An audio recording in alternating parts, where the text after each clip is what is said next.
Bonjour à tous et à toutes.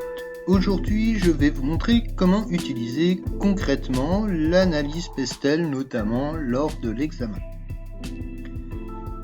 Alors, le plus simple, ça va être de réaliser un tableau.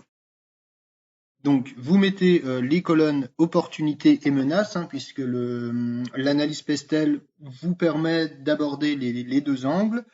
Et donc, vous mettez une ligne pour chacun des 6 facteurs qu'on a vus donc dans la première vidéo.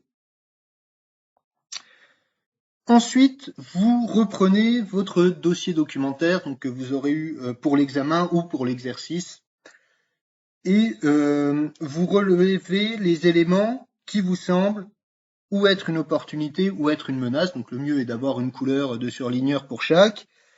Vous surlignez les différents éléments et une fois que vous aurez fini, que vous avez repris tous les documents et relevé tous les éléments utiles, vous les classerez donc dans le tableau.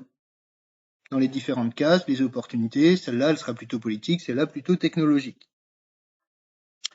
Un point important à avoir dans le tableau, il ne faut pas chercher à remplir chaque case obligatoirement. Dans certains cas, certains aspects ne seront pas abordés. Sur les questions technologiques, il n'y a pas forcément de points à apporter. Pareil, sur le côté légal, là c'est très simple. En fait, si vous n'avez pas de loi qui apparaît dans le document, il n'y aura pas d'aspect légal.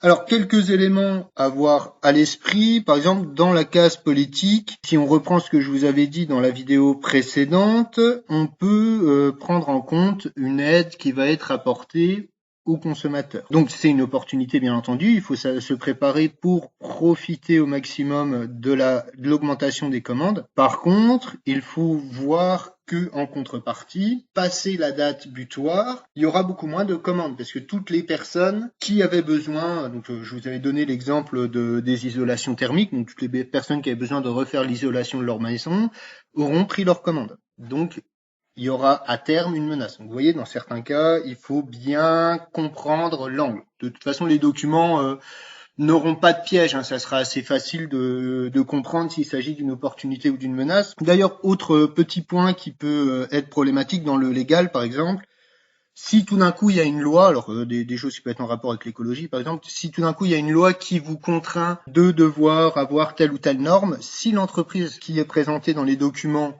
répond déjà à cette norme et déjà dans le bio, des choses comme ça, ça serait une opportunité pour elle parce que contrairement à ses concurrentes, elle sera déjà dans les normes qui vont être imposées aux autres. Par exemple, une année était tombé un sujet où il fallait réduire le sucre dans les jus de fruits et il y avait l'entreprise qui était présentée qui avait déjà un taux réduit de sucre. Là où dans le légal, quand il y a des nouvelles contraintes, ça peut être une menace pour d'autres types d'entreprises.